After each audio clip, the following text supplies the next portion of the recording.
درجات. وقال نبينا محمد صلى الله عليه وسلم من سلك طريقا يلتمس فيه علما سهل الله له طريقا إلى الجنة. وقال أيضا من صلى البردين دخل الجنة. الحديث كما قال رسول الله صلى الله عليه وسلم. Hadratul Mukarram wal Muhtaram, saya hormati para servis, para bijak, para laqad kunta fi ghaflati man hada fakashafna anka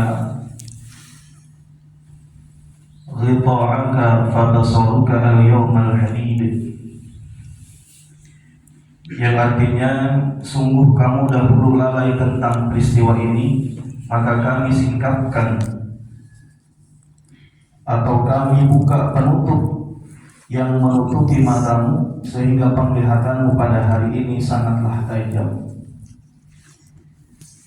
Ayat ini berkenaan dengan bahwa manusia diajal di akhir hayatnya, menjelang ajal, atau di dalam keterangan kita mendengar dengan nama syakaratul maut. Setiap manusia yang hidup pasti akan mengalami yang namanya syakaratul maut. Ini sakitnya luar biasa. Dan bagi umat Islam, orang yang beriman, syakaratul maut itu merupakan kafarah, merupakan tebusan dosa. Maka ada kalimat buruk mungkin pernah, kalau bahasa kitanya viral, biarkan aku saja yang mengalami, orang lain jangan. Ini pernah dikatakan oleh Rasulullah SAW. Artinya biarkan aku saja yang mengalami yang namanya syakaratul maut, umatku jangan. Ini Rasulullah SAW, karena sakitnya syakaratul maut. Dan setiap manusia, bahkan makhluk Allah yang diberikan kehidupan, nyawa, pasti akan mengalami yang namanya kematian. Al-mautu babun wa kullun nas dakhilun. Maut itu laksana pintu. Setiap manusia akan melewat kepada pintu. Laksana kita punya rumah, ada yang rumahnya nggak ada pintunya. Ya. Yang namanya rumah pasti ada pintunya. Lalu dalam ayat ini katakan bahwa dulu kalian lalai tentang ini, lalai tentang apa yang kita lakukan selama kita hidup. Maka pada hari ini kata Allah, aku akan bukakan tabir, bukakan penutup mata lahiriahmu dengan mata batiniah.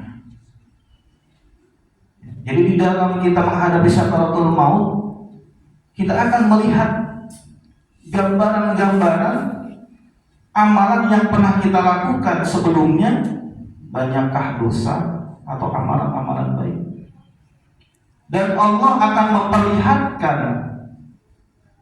di dalam syakaratul maut tempat kita kembali. Jadi dalam syakaratul maut sudah diperlihatkan oleh Allah. Maka terkadang kita lihat ada orang yang meninggal dalam keadaan senyum. Ini berarti diperlihatkan oleh Allah Subhanahu wa Ta'ala tempatnya kembali ke surga. Ada orang yang dalam menghadapi syakaratul mautnya seperti enggak mau, menolak untuk dicabut nyawanya. Kenapa? Karena berarti dia sudah diperlihatkan oleh Allah Subhanahu wa Ta'ala dalam sakaratul maut yang tempat kembalinya adalah neraka. Tempat tinggal pilih. Maka berkenaan dengan ayat ini, ada salah satu riwayat di zaman Rasulullah SAW. Ada sahabat Rasulullah yang bernama Sya'ban radhiyallahu anhu. Sahabat Sya'ban ini memang tidak terkenal seperti sahabat-sahabat yang lain, Pak. Sahabat Sya'ban ini kalau datang ke masjid, bersama-sama Rasulullah, dia selalu lebih awal dan menempati tempat di pojok, ya, di pojok. Ya, makanya kalau ingin yang mengikuti sahabat-sahabat, cari pojokan. Masih otot ya saya ini. Ya, jadi duduknya selalu di pojok, bukan karena supaya bisa nyender atau mungkin kalau ngantuk tidak terlihat oleh Rasulullah. Sahabat-sahabat mencari tempat di pojok ini karena dia tidak mau keberadaannya itu mengganggu dan diganggu orang lain. Jadi kalau di pojok kan dia tidak mengganggu orang lain. Orang lain mau sholat maka, dan dia keberadaan dia tidak mengganggu orang lain. Kalau terjadi di tengah, ya ada saf yang kosong dia akan terganggu. Kalau di pojok kan mau kemana? Aman. Ini sahabat Sya'ban radhiyallahu anhu. Pada suatu subuh, ya, ini yang biasanya sahabat Sya'ban ini sebelum Rasulullah datang beliau sudah ada Pak di pojokan, zikir sebelum masuk waktu sholat. Ini nggak ada. Pada suatu subuh sahabat-sahabat ini nggak ada.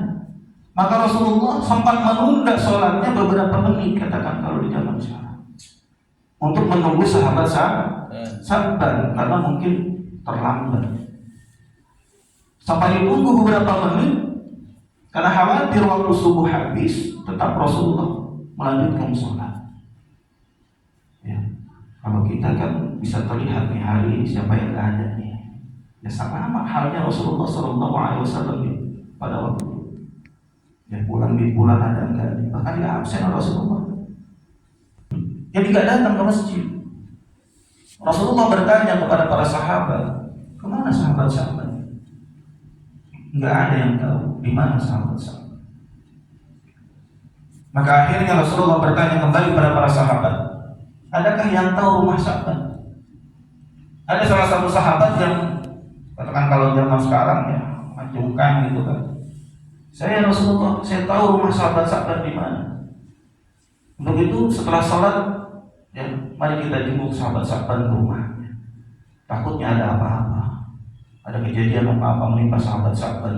Karena biasanya sholat subuh ada, ini enggak ada. Setelah ya, dari waktu Islam itu sampai pertengahan katakan waktu duha. Kalau dihitung zaman sekarang itu mungkin kurang lebih 3 jam. Di sahabat-sahabat dari masjid di Madinah ke rumahnya itu kurang lebih 3 jam perjalanan kaki. Nggak ada bawa motor yang sekarang. Ya, nggak naik ontak orang ngaku. Ya, ini berjalan 3 jam ya. Kira-kira kemana 3 jam kita jalan? Panjang. Ya, lumayan lah. Ya, apalagi di Jazirah Arab katakan Madinah, tentunya padang pasir. Kita bisa perhitungan dari Rasulullah dari masjidnya ke rumahnya 3 jam. Berarti beliau menempuh sahabat-sahabat pulang pergi kurang lebih 6 jam. 6 jam berarti setengah hari kalau untuk sholat subuh saja. Kalau sholat subuh katakan 4:30, berarti beliau sudah berangkat dari rumahnya berapa? 1:30. Lagi enak-enaknya tidur. Singkat cerita, sampailah Rasulullah ke rumah sahabat-sahabat. Masya Allah, jauh sekali sahabat-sahabat ini katakan berjalan untuk menuju masjid. Sampai ke rumah, ya, Rasulullah dengan para sahabat katakan mengetuk, memberi salam. Rumahnya sepi. Maka setelah memberi salam, keluarlah seorang wanita yang merupakan adalah istrinya sahabat. Wah ibu, benarkah ini kata Rasulullah? Ini kamu sahabat? Benar ya Rasulullah. Adakah sahabat di rumahnya karena subuh ini tidak ikut sholat subuh? Maka berkatalah bahwa suaminya telah meninggal kemarin. Jadi sahabat-sahabat sudah meninggal sehingga subuh tersebut sahabat tidak ke masjid. Berbahasa kita pantas ya meninggal, dia tidak ke masjid itu. Maka setelah Rasulullah berbincang dengan istrinya, Ya Rasulullah, ada satu pertanyaan yang saya akan tanyakan kepada engkau wahai Rasulullah mengenai suami saya ini sahabat. Apa kata Rasulullah? Waktu beliau sakaratul maut, kata istrinya, ketika saya apa istilahnya kalau bahasa kitanya zaman sekarang itu meninggalnya dalam pangkuan istrinya. Ada 3 kalimat kata istrinya yang dikatakan oleh sahabat-sahabat. Waktu beliau sakaratul maut, ada 3 kalimat yang dikatakan oleh sahabat-sahabat. Apa kata Rasulullah? Kata istrinya, yang pertama, aduh, yang dikatakan oleh sahabat-sahabat, aduh, kenapa tidak lebih jauh? Jadi yang pertama yang dikatakan oleh sahabat-sahabat, aduh, kenapa tidak lebih jauh? Yang kedua, aduh, kenapa bukan yang baru? Yang ketiga oleh sahabat-sahabat dikatakan, aduh, kenapa tidak semuanya? Jadi seperti menyesal dalam sakaratul mautnya, wahai Rasulullah, yang keluar dari kalimat suami saya sahabat, kata istrinya. Maka apakah engkau tahu apa yang maksud tujuan dari apa yang dikatakan oleh sahabat-sahabat ini? Maka Rasulullah ya, tentunya dengan kearifan, dengan kebijaksanaan, dengan ilmu yang Rasulullah miliki lewat wahyu yang diberikan oleh Allah lewat malaikat Jibril. Wahai istri, sahabat-sahabat dan semua yang hadir di sini, katakan para sahabat yang ikut dalam yang menuju ke rumah sahabat-sahabat. Yang pertama kalimat yang dikatakan oleh sahabat-sahabat, aduh, kenapa tidak lebih jauh? Bahwasanya waktu sakaratul maut, sahabat-sahabat ini sudah diperlihatkan oleh Allah amalan dari apa yang selalu beliau lakukan, yaitu berjalan ke masjid yang menempuh jalan selama 3 jam. Jadi Allah sudah menggambarkan amalan-amalan yang akan Sya'ban dapatkan di akhirat nanti. Berjalan dari rumahnya ke masjid selama 3 jam. Maka ada penyesalan dalam diri Sya'ban. Aduh, kenapa enggak lebih jauh? Kalau seandainya mungkin lebih jauh, katakan menempuh waktu lebih daripada 3 jam, tuh ganjaran yang diberikan oleh Allah akan lebih banyak berlipat ganda itu. Jadi ini penyesalan dari sahabat-sahabat, bukan penyesalan menyesal karena dia berbuat dosa, tapi dia berbuat amalan baik, yaitu berjalan dari rumahnya ke masjid dalam menempuh waktu selama 3 jam. Dia menyesal kenapa tidak lebih jauh. Kenapa rumah saya tidak lebih jauh dari masjid? Kalau kita bagaimana? Kesianan kalau kita beda. Ya kalau kita nyata-nyata mungkin yang rumahnya dekat musola, dekat masjid saja nggak datang ke masjid. DKM yang dekat masjid. Nah, DKM yang mungkin dekat masjid. Ada mungkin yang seperti itu. Ini sahabat-sahabat menyesal bukan karena dia tidak datang ke masjid, tapi rumahnya dari masjid ke rumahnya itu hanya menempuh waktu 3 jam. Alangkah baiknya kalau seandainya lebih jauh, 6 jam mungkin. Dari mana 6 jam? Ya setengah hari. Ya, ini gambaran dari sahabat Rasulullah SAW. Jadi dia menyesal kenapa rumahnya tidak lebih jauh dari masjid. Padahal Allah menampakkan di dalam sakaratul mautnya ini pahalanya karena dia telah berjalan dari rumahnya ke masjid selama 3 jam. Maka Sya'ban menyesal, alangkah baiknya kalau seandainya rumah saya lebih jauh dari masjid. Allah akan memberikan pahalanya berlipat ganda lagi. Itu yang pertama. Kalimat yang kedua, aduh, kenapa tidak yang baru? Di kalimat yang keluar dari lisan Sya'ban waktu sakaratul maut yang didengar oleh istrinya, kenapa tidak yang baru? Nah, dalam kisahnya Rasulullah menjelaskan kepada istri dan para sahabat yang ikut itu, pada suatu hari, ya, Sya'ban berangkat sholat subuh ke masjid. Katakan tadi kalau 3 jam berarti hampir jam 2, jam setengah 3 lah. Sya'ban itu sudah berangkat berjalan. Di Madinah itu dingin. Sehingga Sya'ban ini memakai jas lah kalau model kita mah. Ya, tapi jasnya Sya'ban itu, jadi karena lewatnya 3 jam angin, kalau daerah Jazirah Arab ada istilahnya angin, ya pasir gitu kan. Jadi dia memakai baju yang bagus di dalam. Jadi baju yang di luar itu baju yang jelek. Ya, mungkin jaket kepala, mungkin zaman sekarang yang jelek gitu. Kalau kita pakai yang bagus. Kalau wajib pakai yang terbaik. Ya di hadapan Allah kita pakai yang terbaik. Bagus. Yang bagus. Ya seharusnya. Maka Sya'ban di dalam bajunya itu, di dalam itu baju yang bagus, di luarnya itu baju yang jelek. Ketika di tengah perjalanan, Sya'ban melihat ada seorang yang tertidur di jalan. Kalau bahasa kita mungkin di emperan toko gitu kan, yang sedang kedinginan tuh. Maka sahabat Sya'ban merasa kasihan kepada orang tersebut. Dia membuka jaketnya yang di luar, yang katakan yang jelek tadi, dia berikan kepada orang tersebut supaya tidak dingin. Tuh, maka Allah memberikan ganjaran kepada Sya'ban lewat apa yang dia berikan kepada orang yang kedinginan tersebut. Maka Sya'ban menyesal, aduh kenapa bukan yang baru? Yang jelek saja saya berikan kepada orang yang kedinginan, Allah memberikan ganjarannya sangat besar sekali, apalagi yang baru. Tapi kalau model kita, kalau yang baru saya ya. Masih punya jaket gitu kan, ada yang minta, kira-kira dikasih jangan kita saya. Ya, padahal kata Rasulullah kalau kita memberikan itu, berikan yang baru tuh. Ya, yang baru seharusnya. Kalau kita kan model kita saya. Biasanya kalau kita ya, memberikan kita istilahnya pakaian itu yang sudah tidak kita pakai, yang nggak apa-apa daripada kita baju. Makanya seharusnya kalau kita katakan beli baju yang baru, ya kita sortir untuk mana yang sudah tidak layak pakai, berikan pada orang yang membutuhkan.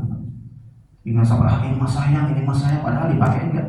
Ingat nanti akan meminta balasan kepada kita, pertanggungjawaban pakaian yang tidak kita pakai. Ya mungkin banyak bajunya yang masih baru jadi sortir lah ya. Ya, yang menampung gitu kan. Ya. Iya biasanya. Ya kalau saya juga sama, biasanya ada saudara-saudara di daerah ya, sekarang gitu kan. Ya mungkin tetangga-tetangganya ibu. Ya itu ya sekali doang. Pasti itu sekali dipakai. Kalau mungkin mau bulan puasa dia saya sortir tuh mana yang udah dipakai. Ya kita kunjungan ke sana sambil sambil ke makam kita bawa. Ya, jadi kita WA dulu di grup ini, hari ini mau ada bazar gitu kan. Mau ada kumpul nih. Harus tuh Pak. Jangan sampai kita ini sayang dipakai mah enggak. Nanti akan minta tanggung jawaban kepada kita. Ya. Kembali kepada hikayat ini, cerita ini. Jadi Sya'ban memberikan jasnya katakan yang sudah jelek kepada orang yang kedinginan. Allah memberikan balasan kepada Sya'ban tersebut. Maka dia dalam kalimat, aduh kenapa bukan yang baru yang saya berikan? Yang jelek saja Allah memberikan pahala yang berlipat ganda, apalagi yang kalau yang saya berikan adalah yang baru, pahalanya sangat besar di hadapan Allah Subhanahu wa Ta'ala. Gambaran bagi kita. Maka kita jadikan ya, cerita ini ya, bahwa semuanya akan ada pahalanya di hadapan Allah Subhanahu wa Ta'ala. Jadi yang pertama adalah aduh kenapa tidak lebih jauh. Yang kedua, aduh kenapa bukan yang baru. Yang ketiga, yang keluar dari lisan Sya'ban waktu beliau sakaratul maut yang didengar oleh istrinya, aduh kenapa tidak semuanya. Kenapa tidak semuanya.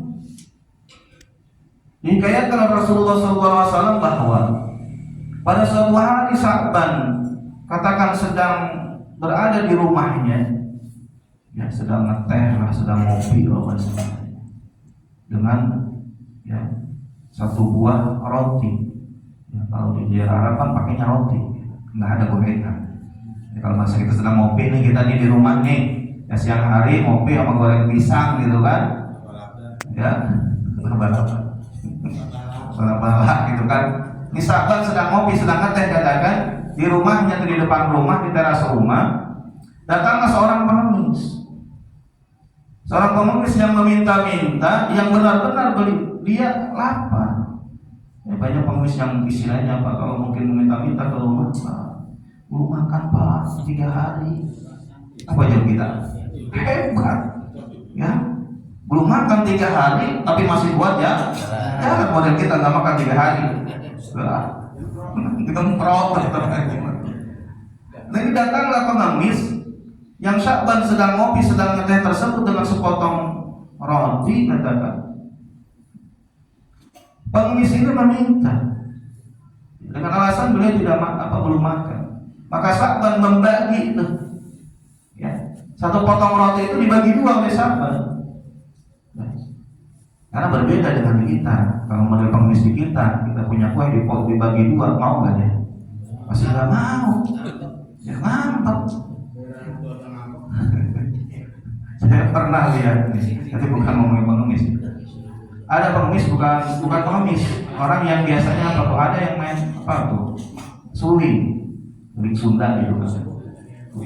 Itu dikasih uang 2.000 oleh seorang pedagang. Mungkin uangnya udah lusuh Pak, copek atau udah lusuh lah, dikasih lah.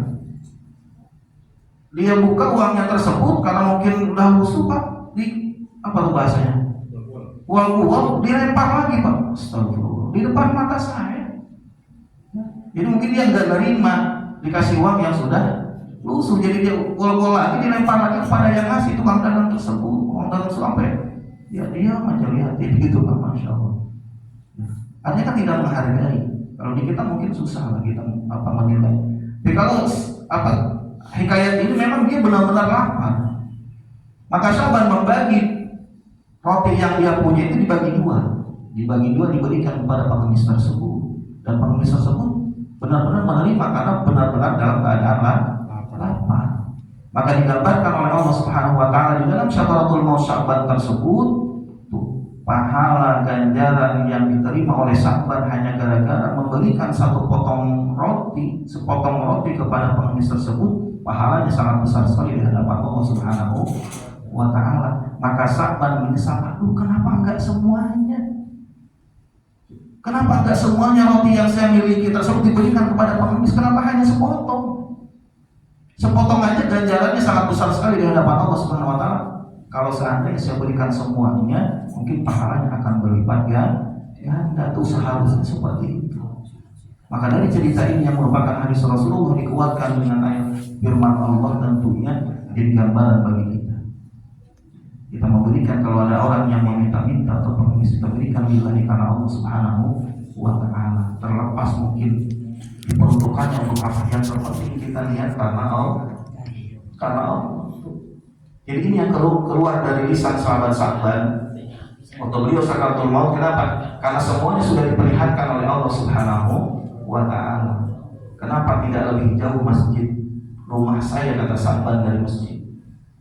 Kenapa bukan yang baru, ya, sweater atau jaket atau mungkin baju luar yang saya berikan kepada orang yang tadi? Kenapa bukan yang baru? Kenapa tidak semuanya? Kenapa roti yang saya miliki tidak semuanya saya berikan kepada pengemis? Kalau seandainya semuanya ini, Allah akan memberikan yang lebih banyak lagi pahala-pahala kepada Sya'ban. Wallahu a'lam bishawab. Hadirin jamaah yang saya hormati, ya, ini yang saya sampaikan pada pagi hari ini, yang mudah-mudahan ada manfaatnya. Dari